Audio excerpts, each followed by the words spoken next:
हमारे सेल के अंदर एनर्जी बनाता है, जिसका इस्तेमाल करके हम कोई भी काम कर पाते हैं। पर क्या आपको ये पता है कि माइटोकॉन्ड्रिया हमारे शरीर के अंदर ऊर्जा का निर्माण करता कैसे है? चलिए सबसे पहले आज हम यही जानते हैं। देखिए, सबसे पहले आपको ये बता दें कि किसी भी सेल में इस माइटोकॉन्ड्रिया की संख्या कितनी ज्यादा होगी, ये इस बात पर निर्भर करता है कि उस सेल को उसके मेटाबॉलिज्म के लिए कितनी ज्यादा एनर्जी की आवश्यकता है। ये माइटोकॉन्ड्रिया सेल के अंदर कुछ सैकड़ों से लेकर हजारों की संख्या में भी हो सकते हैं। जैसे मसल सेल के अंदर इसकी संख्या बहुत ज्यादा होती है, क्योंकि मसल सेल को बहुत ज्यादा काम करना पड़ता है, एनर्जी की आवश्यकता होती है मसल सेल को। देखिए, माइटोकॉन्ड्रिया 2 लेयर से मिलकर बना हुआ होता है, एक आउटर मेम्ब्रेन और एक इनर मेम्ब्रेन। दोनों ही फास्फोलिपिड की लेयर से मिलकर बने हुए होते हैं। दोनों मेम्ब्रेन के बीच में इंटर मेम्ब्रेनस स्पेस होता है, जिसमें साइटोसोल की तरह फ्लूइड भरा रहता है। और ये इनर मेम्ब्रेन माइटोकॉन्ड्रिया के अंदर कई सारे फोल्ड को बनाता है, जिससे इस मेम्ब्रेन का सरफेस एरिया बहुत ज्यादा बढ़ जाता है। और इसकी वजह से माइटोकॉन्ड्रिया का अंदरूनी भाग कई सारे कंपार्टमेंट में बढ़ जाता है,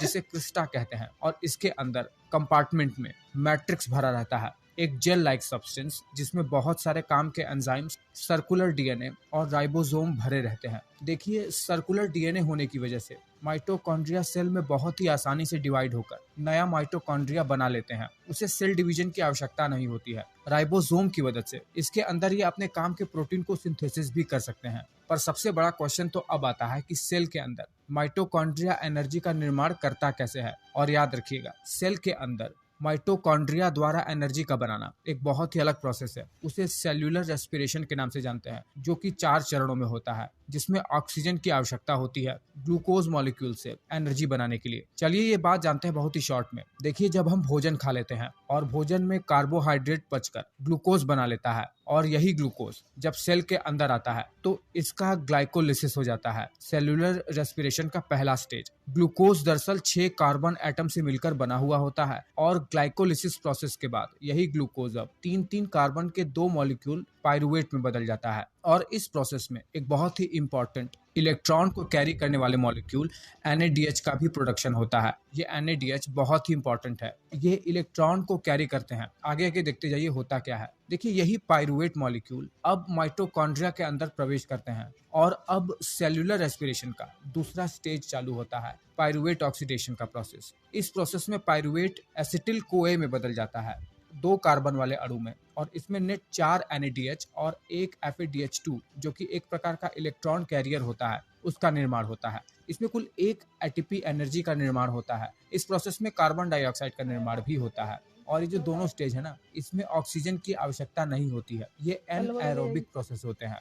इसके बाद सेल्यूलर रेस्पिरेशन का तीसरा स्टेज चालू होता है, सिट्रिक एसिड साइकिल या क्रेब्स साइकिल। इसमें बहुत सारे एंजाइम एसिटिल कोए के साथ रिएक्शन करके एंड प्रोडक्ट के रूप में ऑक्सेलो एसिटेट एसिड का निर्माण करते हैं। और इसमें कुल 6 NADH molecule, 2 FADH2 molecule, 4 carbon dioxide के मॉलिक्यूल और 2 ATP का निर्माण होता है। इस प्रोसेस में भी ऑक्सीजन की आवश्यकता तो नहीं पड़ती है, पर इनडायरेक्टली ऑक्सीजन पर यह प्रोसेस बहुत ज्यादा निर्भर करता है, इसीलिए इसे एरोबिक प्रोसेस कहा जाता है। देखिए, इन सब प्रोसेस के बाद अब एनर्जी प्रोडक्शन का यानी ATP प्रोडक्शन का मेन स्टेज आता है, जिसे इलेक्ट्रॉन ट्रांसपोर्टेशन चेन कहते हैं। और इसमें मूलतः भाग लेता है ये NADH और FADH2 जैसे इलेक्ट्रॉन कैरियर मॉलिक्यूल, जो कि अभी पिछले के 3 प्रोसेसेस में बहुत सारे बन गए हैं। ये इलेक्ट्रॉन कैरियर मॉलिक्यूल बहुत ही कॉम्प्लेक्स प्रोसेस के साथ शरीर में फॉर्म होते हैं, प्रोटीन और विटामिन के थ्रू। और इस सेल्यूलर रेस्पिरेशन में ये इलेक्ट्रॉन को कैरी करके इस आखिरी स्टेज पर लेकर आते हैं। ये बहुत ही इंपॉर्टेंट रोल प्ले करते हैं सेल्यूलर रेस्पिरेशन में। होता क्या है,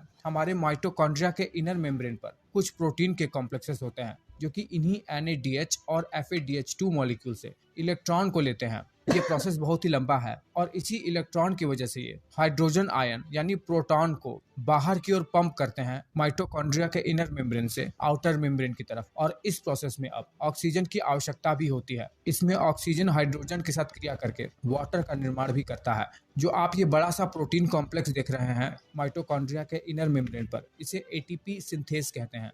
इसमें क्या होता है कि जब यही बाहर हुए पंप प्रोटॉन इसी ATP सिंथेस से होते हुए अंदर की ओर आते हैं, तो ये ATP मॉलिक्यूल का निर्माण करते हैं। 4 हाइड्रोजन आयन से यानी 4 प्रोटॉन से एक ATP मॉलिक्यूल का निर्माण होता है। और कुछ इस तरीके से हमारा माइटोकॉन्ड्रिया एनर्जी का निर्माण करता है। उम्मीद करता हूँ कि आप ये बात समझ गए होंगे। कम से कम एक ओवरव्यू तो मिल ही गया होगा आपको कि ये माइटोकॉन्ड्रिया काम कैसे करता है।